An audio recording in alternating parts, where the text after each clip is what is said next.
প্রিয় ভাই ও বোনেরা, আসসালামু আলাইকুম।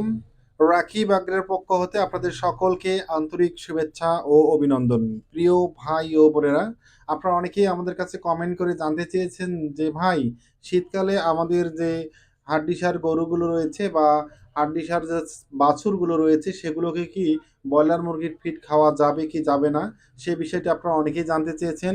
আর আপনারা যদি ব্রয়লার মুরগির ফিড খাওয়ান তাহলে কি প্রসেসে সেই ব্রয়লার মুরগির ফিড আপনাদের সেই গরুগুলোকে খাওয়াবেন এবং কিভাবে বিক্রয় করবেন সে বিষয়টি আপনারা বাস্তবভিত্তিক প্রতিবেদনের মাধ্যমে জানতে চেয়েছেন।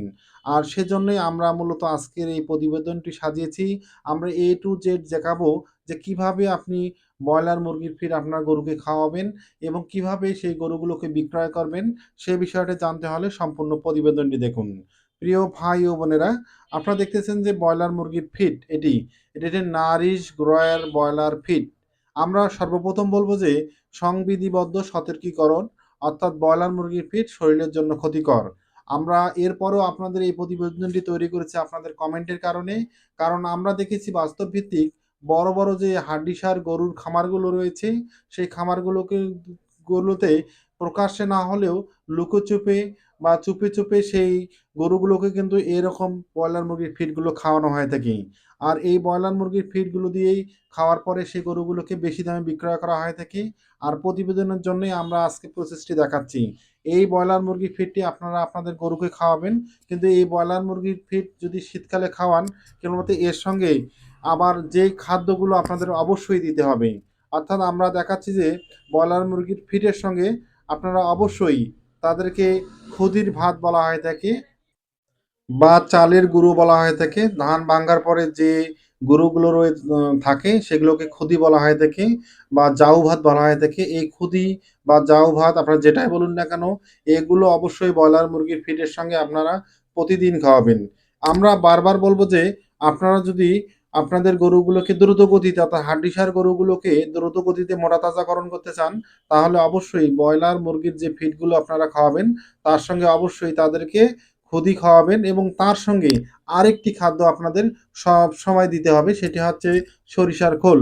অর্থাৎ এই ৩ টি খাদ্য যদি আপনারা রেগুলার আপনাদের গরু বা ছাগল যে হাড্ডিসার গরু বা ছাগলগুলো রয়েছে সেগুলোকে যদি খাওয়ান তাহলে আমরা বিশ্বাস করি শীতকালেও আপনার গরুটি সর্বোচ্চ মোটা তাজাকরণ হবে এবং কম সময়ের মধ্যে আপনি বিক্রয় করতে পারবেন।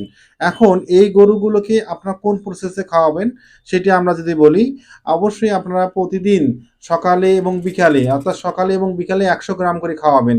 প্রতিটি খাদ্য আপনারা ব্রয়লার মুরগির ফিড ১০০ গ্রাম, তার সঙ্গে অবশ্যই জাউ ভাত কিছু পরিমাণ অর্থাৎ আ আ ১০০ গ্রাম বা ১৫০ গ্রাম, তার সঙ্গে আপনার আবার সরিষার খোল ১০০ গ্রাম। এই ৩ টি খাদ্য দিবেন। তাহলে দেখবেন যে অল্প সময়ের মধ্যে আপনাদের হাড্ডিসার গরুগুলো মোটা তাজাকরণ হয়ে যাবে। আর আপনারা দেখতেছেন যে আমরা আমাদের একটি বাছুর, এই কালো যে বাছুরটি দেখতেছেন সেই বাছুরটিকে আমরা কিন্তু পরীক্ষামূলকভাবে এই ব্রয়লার মুরগির ফিডের সঙ্গে এই খাদ্যগুলো দিয়েছি এবং কম সময়ের মধ্যে এই বাছুরটি আমাদের মোটা তাজাকরণ হয়েছে। আর এই বাছুরটি আমরা এখন বিক্রয় করব। আমরা বিক্রয় কিভাবে করি সম্পূর্ণ প্রসেসটি আপনাদের দেখাচ্ছি। তাই প্রিয় ভাই ও বোনেরা, আমরা বলব যে শীতকালে যদি আপনি চান যে ব্রয়লার মুরগি ফিড দিয়ে গরু মোটা তাজাকরণ করতে তাহলে এভাবে এই প্রসেসে খাওয়াতে পারেন।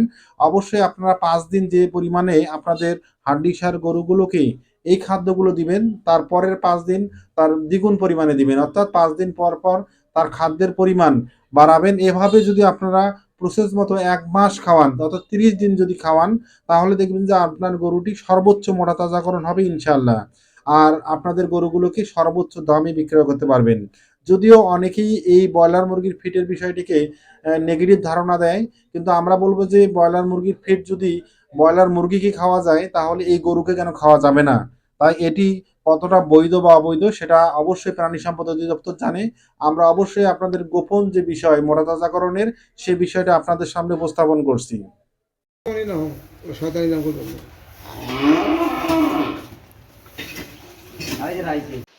প্রিয় ভাই ও বোনেরা, আপনারা দেখতেছেন যে আমাদের এই গরুটি এখন বিক্রয় হলো। এই গরুটি আমরা বিক্রয় করলাম ৫২,০০০ টাকায়। অর্থাৎ এটি একটি ক্রসবিট জাতের গরু।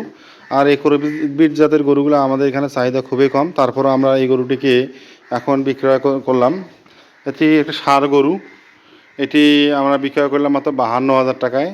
এখন ৫২,০০০ টাকায় বিক্রয় করলাম, তাতে লস বা লাভ কী হলো আপনারা অবশ্যই কমেন্টের মাধ্যমে জানাবেন। না না সমস্যা নেই।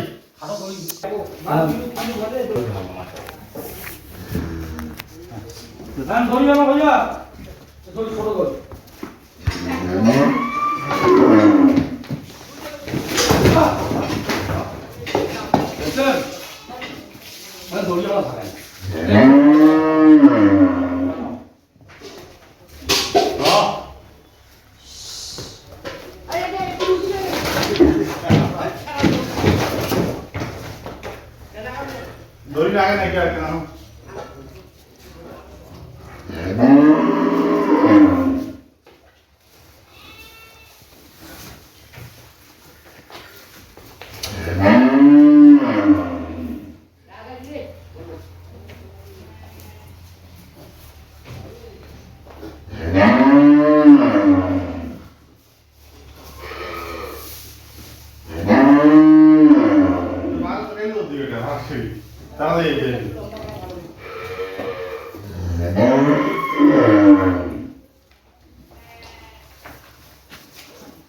বাদল চ্যানেলের নাম কিন্তু খুব শুনেছ।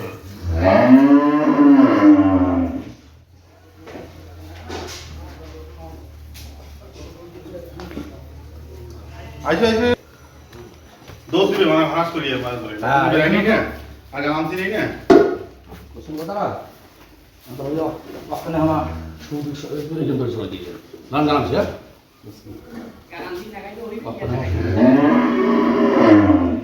একবার নাগরের ব্যবসা হিসেবে ধরি দিয়ে মত ধুয়ে দাও না যাবে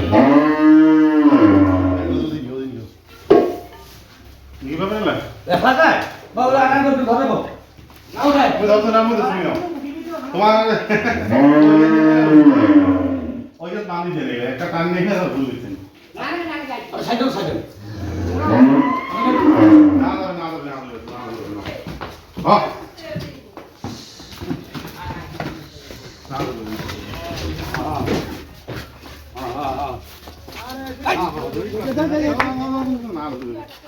হাত কেন দাও মানে এই বাসায় না গেছে না গাছ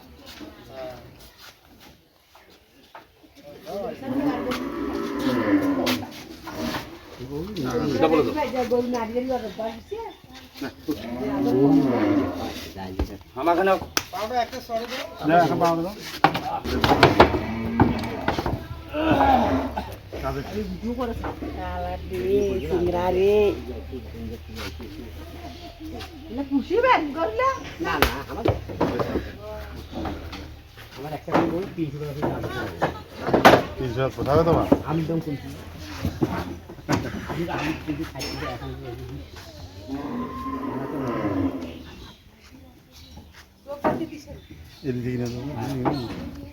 গরু পুষি উঠে আর লাভ করিব না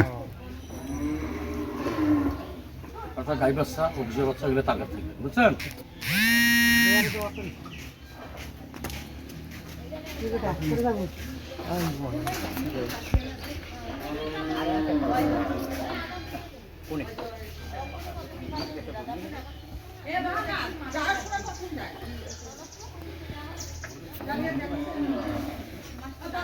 কথা বুঝে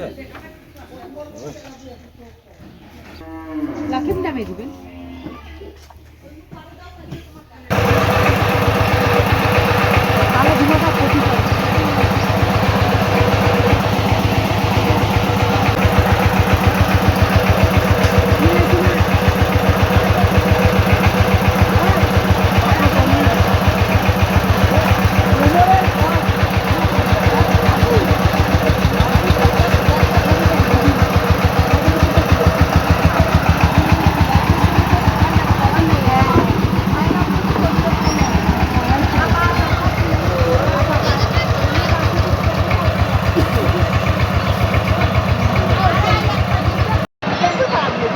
যাও